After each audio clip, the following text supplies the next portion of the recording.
Welcome to Jana news. నేను మీ రజిత. తెలంగాణ నాయి బ్రాహ్మణ సేవా సంఘం రాష్ట్ర అధ్యక్షులు రాజమళ్ల బాలకృష్ణ ఆధ్వర్యంలో ఎల్బీ నగర్లో నాయి బ్రాహ్మణుల ఆత్మీయ సమ్మేళనం ఏర్పాటు చేశారు.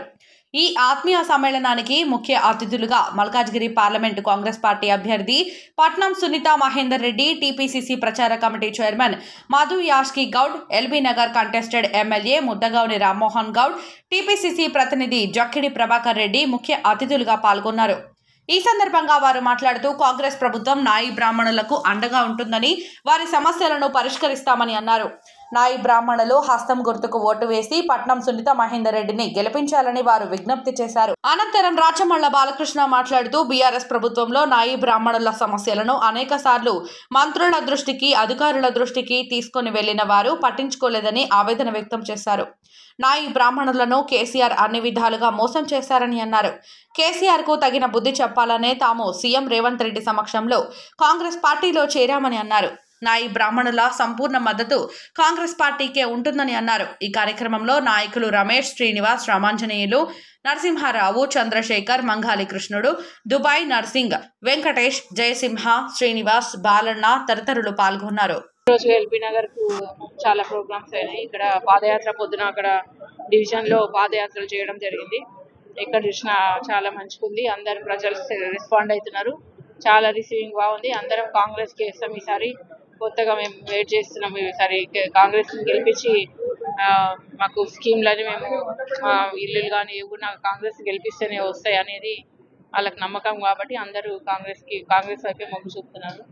గ్రౌండ్ లెవెల్కి వెళ్తే అసలు బీజేపీనే లేదు, కాంగ్రెస్ వైపే చూస్తుండ్రు. పోయింది బీజేపీది, అంతేం లేదు. చాలా మంచి కాంగ్రెస్, మీరు చూడండి ఊహించని విధంగా బ్రహ్మాండమైన మెజార్టీ వస్తుంది.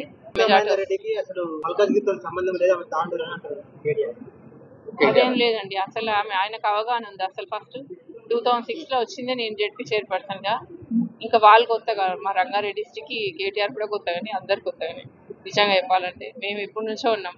మహేందర్ రెడ్డి గారు ఎప్పటి నుంచో ఉన్నాడు. 95 అంటే 90 నుంచే ఉన్నాడు ఆయన యూత్ ప్రెసిడెంట్. ఇంకెప్పుడు అక్కడ ఎమ్మెల్యే అయిండు, పార్టీ ప్రెసిడెంట్ ఉండే, అట్లా చాలా మినిస్టర్ ఉన్నాడు, ఎమ్మెల్సీ ఉండు.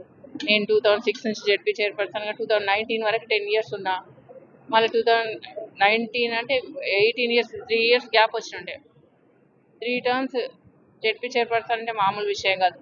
చాలా మంది ఇప్పుడు మాకు కూడా అన్ని ఇప్పుడు ఎడ్యుకేషనల్ ఫీల్డ్స్ ద్వారా కూడా మేము అందరికి హెల్ప్ చేసినాము. చాలా మందికి ఫ్రీ సీట్స్ ఇవ్వడము, కన్సెషన్ ఇచ్చి ఫీ, అట్లా చాలా మేము సోషల్ సర్వీస్ చేసినాము. పాలిటిక్స్లో ఉన్నాము. ప్లస్ ఎక్కడ చూసినా మా స్టూడెంట్స్ ఉన్నారు, పిల్లలు ఉన్నారు. ఇప్పుడు ఇందాక కలిసి నేను నాకు కాలేజ్ ఇన్ని రోజులు స్పీచ్లలో మర్చిపోయాను అని చెప్పడం, మా కాలేజెస్ నేనే చెప్పడం మర్చిపోయాను.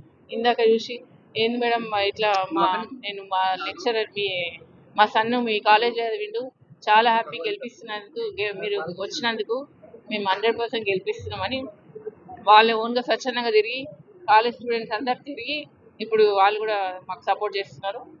అట్లా చాలా మేము ఎప్పటి నుంచో పరిచయాలు. జిల్లాలో మహేందర్ రెడ్డి అంటే ఎవరికైనా తెలుసు, ఇప్పుడు జెడ్పీ చైర్పర్సన్ అంటే ఎవరికైనా తెలుసు.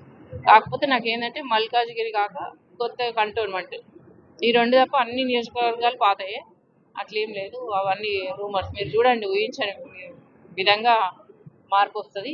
నాయ బ్రాహ్మణ సమస్యలు గతంలో బీసీ బంధిస్తాను ఇవ్వలేరు, వాళ్ళ సమస్యలు చాలా ఉన్నాయి. కాబట్టి నేను ముఖ్యమంత్రి గారి దృష్టికి తీసుకెళ్ళి అవి సాల్వ్ అయ్యేటట్టు నేను తప్పకుండా సాల్వ్ చేస్తాను. వాళ్ళకి అండగా ఉంటాను.